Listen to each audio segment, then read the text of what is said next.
오늘은 숨 고르기 할 때 할 일이라고 제목을 잡았고, 마태복음 3장 7절부터 12절 말씀을 가지고 예수님이 우리에게 무엇을 하기를 원하는가를 증거하겠습니다.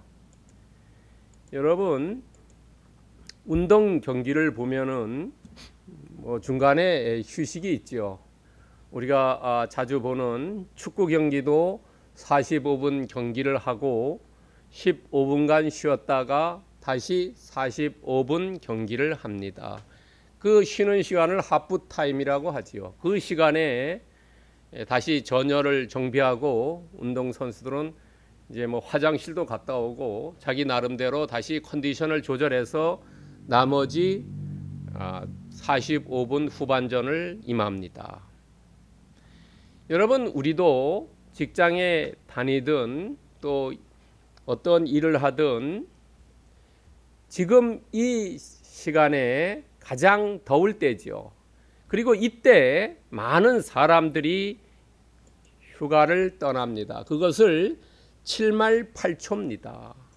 이때가 휴가 기간의 절정입니다. 아마 이번 주하고 다음 주가 절정입니다. 가장 많은 사람들이 휴가를 갑니다.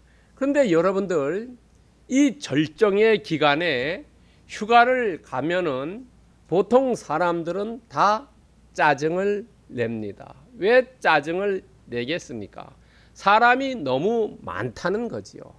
그런데 보통 시설을 만들 때 이 7말 8초에 많은 사람들이 리조트라든지 여행지에 가서 시설을 이용하는데 그 시설을 어떻게 만드느냐에 초점을 맞출 수 있습니다.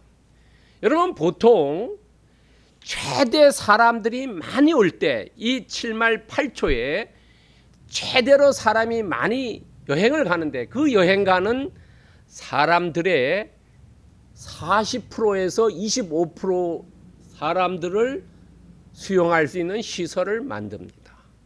그러니까 60%는 어차피 짜증을 내게 되어 있습니다. 왜냐하면 만약에 7말 8초에 모든 사람을 다 평온하게 편히 쉴 수 있게 만들면 그 기간이 지나면 길어야 2주인데 1년에 2주를 빼고 50주가 그 공간이 남아 돌기 때문에 그렇습니다.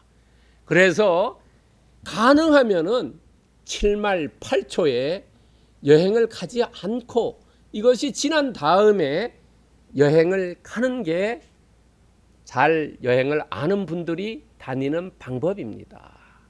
우리 인생도 직장에서 쉼이 필요하지요. 대개 여름 휴가를 떠나지요. 성경에도 휴가의 이야기가 있습니다. 안식일, 안식년, 희년이라는 이야기가 있습니다. 여러분, 나이가 들수록 이 주의를 잘 지켜야 됩니다. 교회를 안 다니면은 날짜의 개념이 없어집니다. 오늘이 무슨 요일인지, 오늘이 무엇을 해야 일인지, 어제가 오늘 같고 오늘이 내일 같다는 거죠. 그래서 우리가 나이가 들면은 이 머릿속에 있는 시계의 이 생체 리듬이 바뀌어집니다.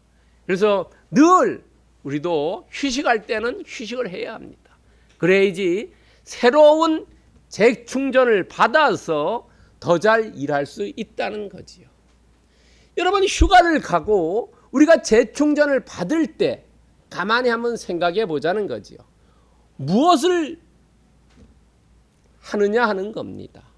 대부분의 사람들이 여름 휴가 가면은 내가 지금까지 올 1년에 했던 전반기 일과 그 다음에 앞으로 후반기를 어떻게 이끌어 가야 되겠다 하는 거지요.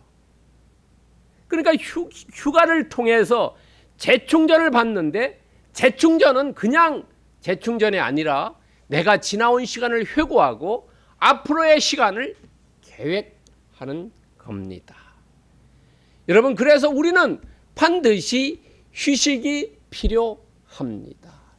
예수님도 그의 제자들이 열심히 일했어요. 그럴 때 예수님께서도 말씀하셨습니다.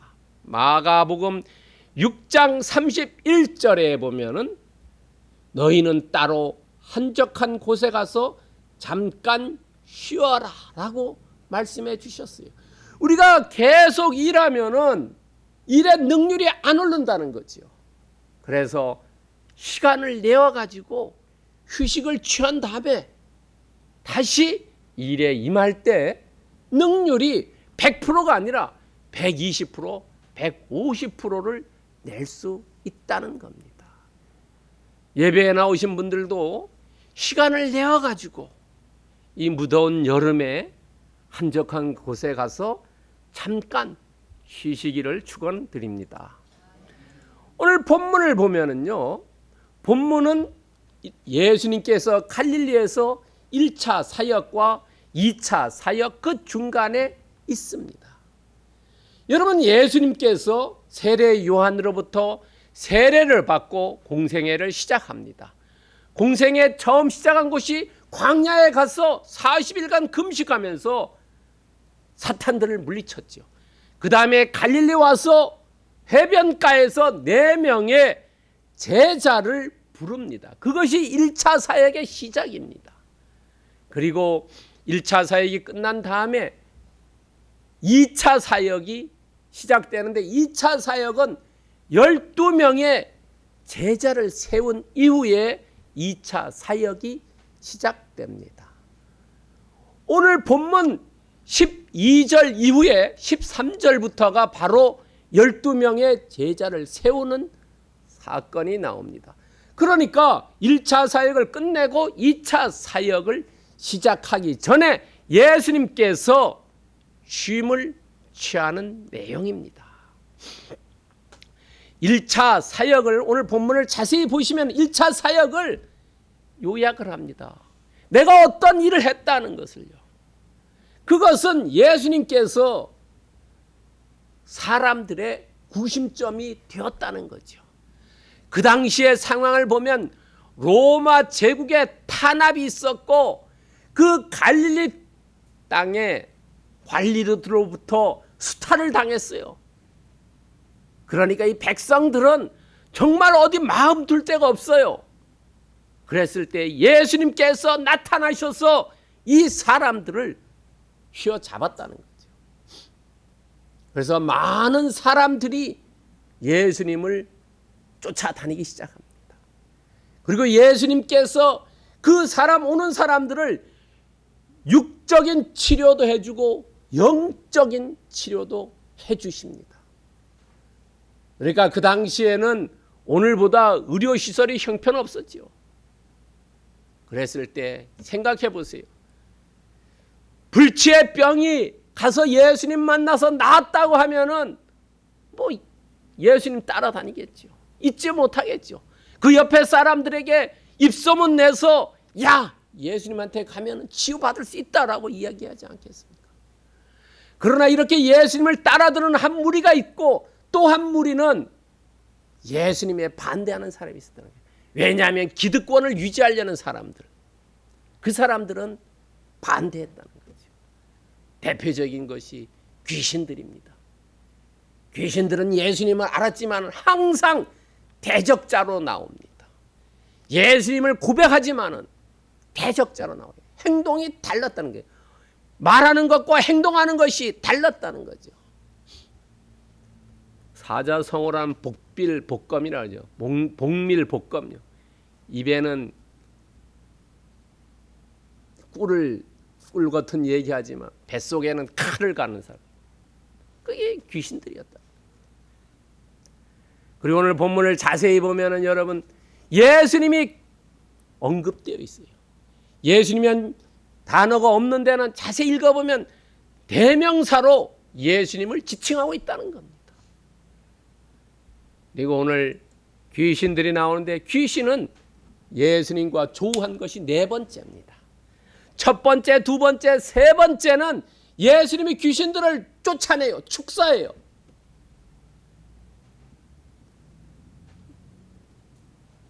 기독교에서는 귀신 쫓아낸 것을 축사라는데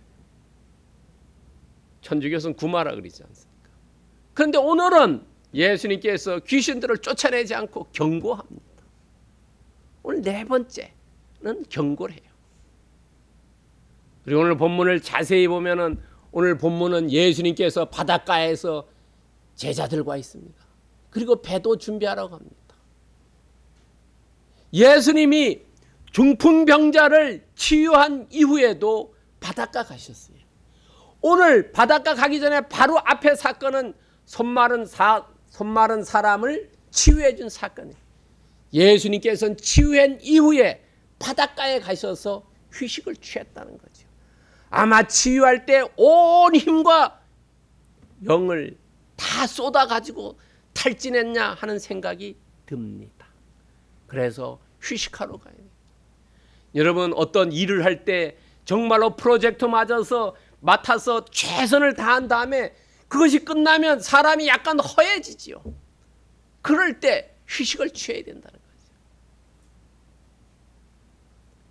그리고 오늘 귀신들이 고백합니다. 하나님의 아들이라고요. 성경에서 아들이라고 나왔을 때는 하나님과의 밀접한 관계를 의미하고 또 내 마음에 잘 드는 자를 아들이라고 고백합니다. 여러분, 신약에서 대표적인 것이 사도 바울이 디모데를 아들이라 그래요. 그리고 디모데가 내 마음에 딱 들었을 때 나의 아들이라고. 그 다음에 또 한 사람이 이야기합니다. 베드로가 이 마가복음을 쓴 마가가 마음에 들었어요. 그래서 아들이라고 칭합니다. 신약에서 딱 두 사람만 자기의 마음 드는 사람이 있어서 아들이라고 칭해요. 우리는 육신의 아들이라고 하죠. 마음 안 들으면 어떻게 합니까? 육신의 아들이 마음에 잘 들어야 된다는 거죠. 영적인 아들이죠. 바울에겐 디모데가 영적인 아들이고 베드로에게 마가는 영적인 아들이었다는 거죠. 마음에 잘 드는 사람을 아들이라고 합니다. 자, 오늘 본문을 세 개의 대지로 나누어서 말씀드리겠습니다. 오늘 본문의 설교 제목은 숨 고르길 때 할 일입니다. 정말로 전반전 끝나고 후반전 시작하는 그 중간에 1차 사역이 끝나고 2차 사역이 시작되기 전 그 중간에 예수님께서 어떤 일을 하셨냐 하는 겁니다. 세 개의 대지로 나누어서 보겠습니다. 첫 번째는 7절, 8절에 나오는 기회의 포착입니다. 여러분, 우리는 늘 일상 바쁩니다. 바쁘지 않는 한가한 사람은 휴식이 없습니다. 늘 휴식이기 때문에. 일을 열심히 하는 사람이 휴식을 취해야지 그 휴식이 정말 꿀 같은 휴식입니다. 매일 노는 사람은 휴식의 의미가 없어요. 예수님께서 열심히 1차 사역을 했습니다. 그리고 2차 사역을 준비하기 전에 그 시간에 딱 기회를 포착해서 휴식을 취했다는 거죠. 휴식을 취하러 어디로 갔냐면 신선한 공기가 불고 시야가 탁 트인 바닷가에 갔다고 합니다. 바닷가에서 쉼과 가르침 두 가지를 합니다. 여러분, 예수님이 유명해지니까 많은 사람들이 따라와요. 여러분, 제주도에 유명한 정치인들이 오면은 신문사 기자들이 따라오지요. 그리고 제주에 있는 각 신문사 지국의 기자들이 다 따라다니지요. 그분이 어디로 가느냐에 따라서 늘 따라다녀요. 그리고 인터뷰하려고 마이크 들어대지 않습니까? 예수님이 쉼을 위해서 갈릴리 바닷가에 갔는데 역시 많은 사람들이 모여와요. 그래서 바닷가에서 쉼과 가르침을 줍니다. 그리고 많은 사람들의 구심점이 됩니다. 여러분, 7절과 8절에 보면은 이 지역 저 지역의 지명이 나옵니다. 그 지명을 세어보면 7개의 지명입니다. 여러분 7이라는 것은 완전 수입니다. 그 당시에 모든 지역에서 왔다고 보면 됩니다. 여러분 가장 먼 지역은 이두메입니다. 이두메에서 예수 믿는 갈릴리 바닷가까지는 오늘날 거리로 하면 뭐 정확하지는 않겠죠. 그러나 190km 이상이 됩니다. 여러분 190km래요. 대충 얼마문에서 본다면 우리가 알기 쉽게 하면 200km라 보면 얼마입니까? 500리길 아닙니까? 400km가 천리니까 500km. 200km죠. 200km. 200km는 500리의 거리를 걸어왔다고 생각해 보세요. 얼마나 이 사람들의 간절한 소망이 있겠습니까? 또 두로와 시도는 이방 땅입니다. 이방 땅인데 이 사람들은 80km래요. 제주에서 서귀포까지가 약 37km입니다. 그 두 배의 거리, 우리가 제주에서 서귀포 멀다고 하는데 그 두 배의 거리를 간절한 마음으로 왔다는 거죠. 그 정도로 예수님이 구심력이 있었다는 겁니다. 그 정도로 예수님께 사람들이 멀리서 모여왔다는 것을 알 수 있습니다. 왜냐하면 치유해 주시니까 그렇죠. 여러분 제주도에서도 큰 병이 나면 제주에서 수술 받는 분도 계시지만 대부분 또 비행기 타고 서울 가지 않습니까? 그런 것을 생각하면 이해할 수 있죠. 그렇지만 예수님께서 여기서 우리가 봐야 될 것은 예수님은 치유해 주지만은 너무 치유 많이 해주다 보면 어떻게 됩니까? 번업되지요. 탈진하고 소진되지 않습니까? 여러분 일을 너무 열심히 하다 보면 특별히 여름철에 열심히 하다 보면 지치지요. 그 지치는 걸 뭐라고 얘기합니까? 더위 먹었다고 하지 않습니까? 더위 먹었다고요. 그래서 옛날에 시골에서 보면 더위 먹으면 어땠습니까? 익모초 찧어가지고 뭡니까? 이거 갈아서 마시고 이러지 않습니까? 여러분 번아웃 되면 안 됩니다. 우리가 번아웃, 탈진이나 소진을 방지하기 위해서 우리가 틈을 내어서 휴식을 취해야 된다는, 그 휴식 취하는 것이 매 주일 예배를 잘 나오는 겁니다. 예배를 잘 나와서 예배를 통해서 영적으로 우리가 충만해지고 육적으로 휴식을 취하는 겁니다. 그래서 우리의 삶에서 주일이 매우 중요하고 안식이 매우 중요하다는 겁니다. 우리가 이 쉼을 통해서 우리의 심령이 새롭게 되고, 우리의 심령이 새롭게 되면 새로운 사람으로 새롭게 일하기 때문에 성과를 2배, 3배 낼 수 있다는 거지요. 여러분 에베소서 4장 23절 24절에서 이야기하고 있습니다. 심령이 새롭게 되어서 새 사람을 입으라. 너희들의 휴식을 통해서, 안식을 통해서, 예배를 통해서 영육이 새롭게 되어 새 사람을 입을 때 갑절의 능력을 발휘할 수 있다는 겁니다. 두 번째는 유비의 무한입니다. 9절과 10절입니다. 병자들이 치유받기 위해서 이 사람들은 눈에 보이는 게 없어요. 내 치료가 우선이라는 거죠. 그래서 예절을 지킬 필요도 없고 질서도 필요 없어요. 무조건 예수님에게 가서 머리 내미는 겁니다. 그래서 예수님으로부터 안수받는 겁니다. 그러니까 안수받는 사람이 너무 많으니까 이 사람들이 예수님 가서 옷이라도 만지고 예수님에게 어떻게 접촉하면 좋을까? 이렇게 생각할 수 있습니다. 여러분 병원에 가서 그거 있지 않습니까? 수술 받아야 되는데 날짜가 잡혀 있어요. 어떻게 하면 빨리 앞에서 새치기해서 받을 수 있냐? 이런 거라고 생각하면 됩니다. 여러분 생각해 보세요. 정말로 생명이 경각에 달려 있는데 순서 따지고 뭐 할 수 없죠. 눈에 불을 켜고 갈 수밖에 없지 않습니까?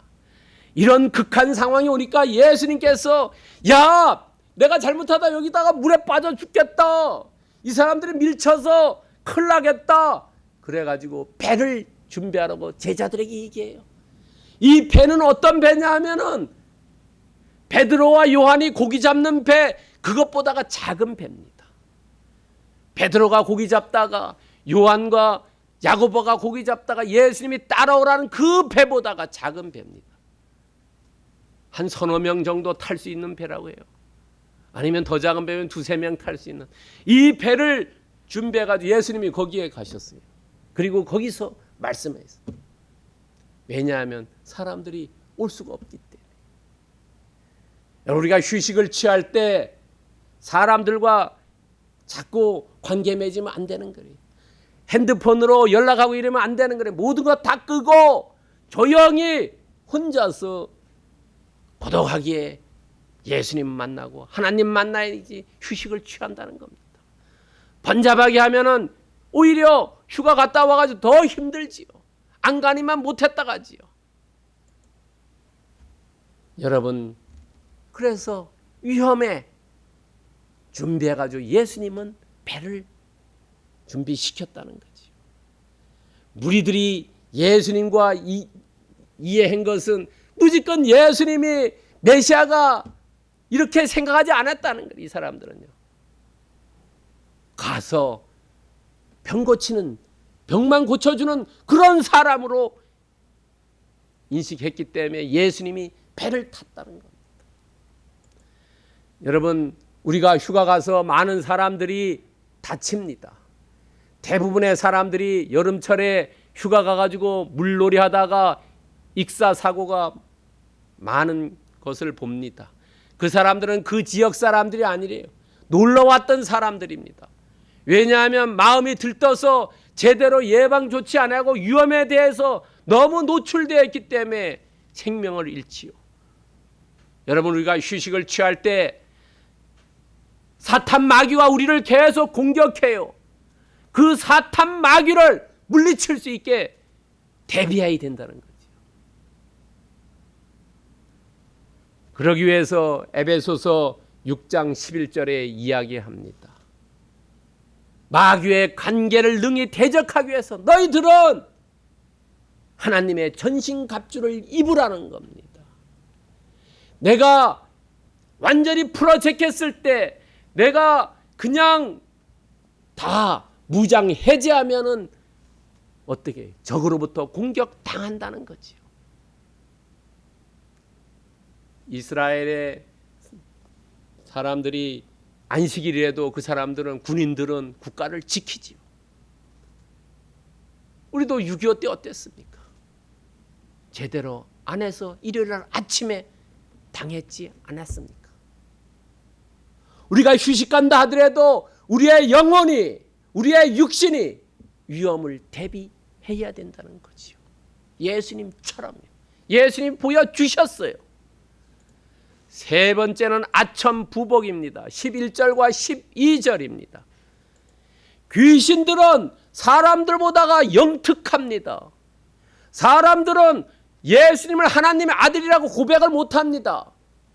사람들이 고백한 것은 마지막에 백부장이 예수님이 하나님의 아들이었다고 고백합니다.